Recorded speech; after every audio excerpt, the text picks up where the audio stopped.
In this video, I'm going to be talking about the best smokers that are under $500. So what we basically looked for whenever we're testing out all of these smokers were how they actually performed, how durable they were, and also the price. And we did the best we could to find one that's a little bit cheaper, one that's middle of the range, and also one that's higher ticket, so closer to $500. So you can basically go off whatever your budget is. We tested out quite a few from different price ranges, and these three are going to be our favorites. So number 3 is going to be the Bradley Smoker BS611.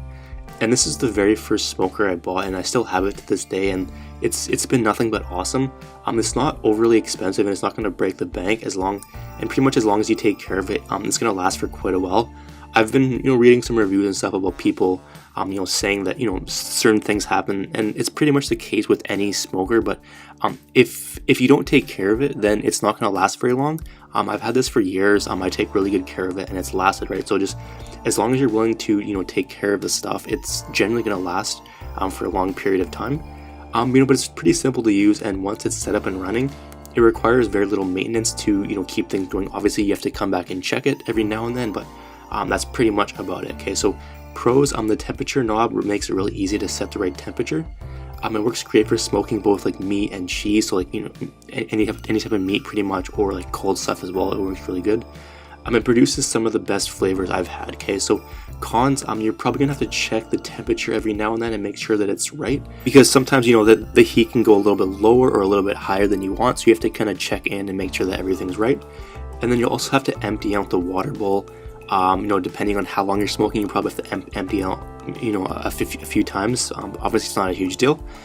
Number 2 is going to be the Masterbuilt electric smoker, and this is a smoker a friend of mine has been using and he absolutely loves it. I've only seen it in action a few times, but he says it's probably the easiest smoker he's used. It's also one of the most accurate in terms of temperature. From what I could tell, it all seemed to be true, and I found that the food it made was awesome as well. Pros, it has the remote temperature gauge, so you actually can check it from anywhere. You can stay inside and you don't have to go out into the cold or wherever you are and check the temperature. You can do it right on the remote itself. The meat was more moist than a lot of other smokers I've had, and then they're going to ship you out replacement parts as soon as possible if something does go wrong. I found their customer service is really good, and if there's a problem, they'll ship you out a replacement part really quickly. Cons, the meat probe stopped working actually, but I would recommend getting your own simply because getting your own definitely seemed to be more accurate. The wood tray wasn't very big. You can get a new one, you can get a bigger one, but it's not a big deal. You can just have to go out and replace the wood every now and then. But the number 1 pick is going to be the ZGrills wood pellet smoker. And this is my favorite smoker under $500, and it's the one I recently upgraded to from the Bradley case. So it wasn't the easiest to put together, and it's not the easiest to use, but the results it produces is definitely worth it. I love the way it looks too, and it's got plenty of room for pretty much anything you want to smoke in it. It's got storage on the bottom, and just an overall really good smoker. It's one of the best tasting smokers I've used. It's got storage below the smoker, which is really useful. It comes with a cover on it as well, and then the price is fairly reasonable. As for the cons, the wheels are a little bit small. They're not the best, and it makes it a little bit unsturdy. So I'm not saying it's like bad or anything like that, but you definitely want to make sure it's on a flat surface, that kind of thing. It's a little bit top heavy, I guess would be the better word for it. So that's just one thing to note. It uses quite a bit of pellets as well. I definitely noticed it uses more than some of the other ones out there, but obviously it's not a huge deal.